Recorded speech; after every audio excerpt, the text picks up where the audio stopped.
Very good to have you with us, Brett Heron. What happened?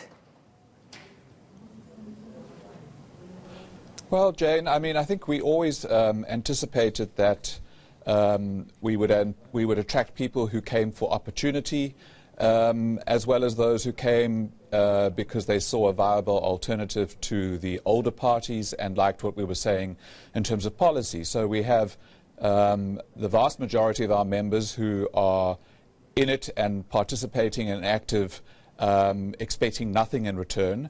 And then there are those who were expecting jobs or deployment or opportunities in Parliament, and when they didn't get it, they left. So, I mean, we launched in the middle of an election campaign.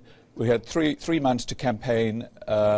We established an interim leadership, and some people came for different reasons, as I said. So are you saying that the two high-level resignations are because they didn't get what they want? I mean, when it comes to the interim national treasurer, it was apparently a problem of not getting any access or understanding of the way the party's finances worked, and that there was lack of transparency. Yeah, I think, well, I'm definitely saying that. I mean, Nthabiseng Lepoka, who was our national chairperson, made it very clear to us that she was unhappy that she was not elected as a member of Parliament. And the reasons cited by Masego Kwenemore are not true. She had direct access to the auditor. She just failed to do what she was asked to do. She attended a strategic planning session on the 3rd of August in Pretoria, an all-day session. At the end of that session, one of the action items was that she would table financials by the end of August. And a couple of days later, she resigned. So it's simply not true that she didn't have access to the financials or the auditing process. And she's an auditor and accountant by profession, which is why she was asked to serve in that position. All right. I mean, even the interim chairperson is saying that, is quoted as saying that he's frustrated with the mess that we're in and frustrated over the lack of direction. I mean, is that something that is happening throughout the party? Because we've got yet another person complaining that you're in a mess. Well, I mean, as I said, we launched in the middle of an election campaign. We didn't have the time or the opportunity to elect branch structures which would articulate into kind of regional or municipal structures which could then elect a national leadership. And so,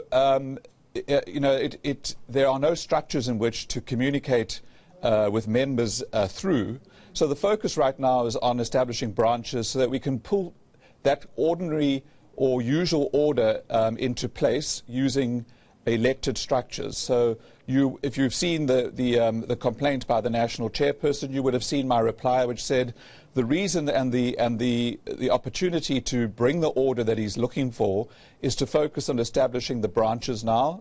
Our constitution makes provision for both digital and traditional branches, and that is what the overwhelming majority of our members are currently focused on, establishing branches so they can elect. Okay, let me just jump in here. I mean, the lack of transparency, which is something that Patricia de Lille has been accused of in the past, that seems to be something that really concerns people. Is it something that you should tackle now? Because clearly it is a problem. Well, I'm not. I don't believe there's a lack of transparency. There were weekly National Management Committee meetings held throughout the campaign. National leadership committees held on a online platform called Zoom, where national leadership members could ask and raise any questions. But I do think that the kind of unease or dis-ease or discomfort that the interim national chairperson is describing is a symptom of a lack of branch structures, and because of that, there are members who ask him questions, and he sometimes feels unable to answer them.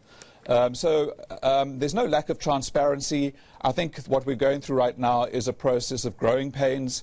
We have more members joining than we are able to manage at the moment, and we need to get those branch structures in place so that we can have the kind of communications that I think would bring comfort to those people who feel that it's a bit disorganized. Okay, Brett Heron, thank you very much.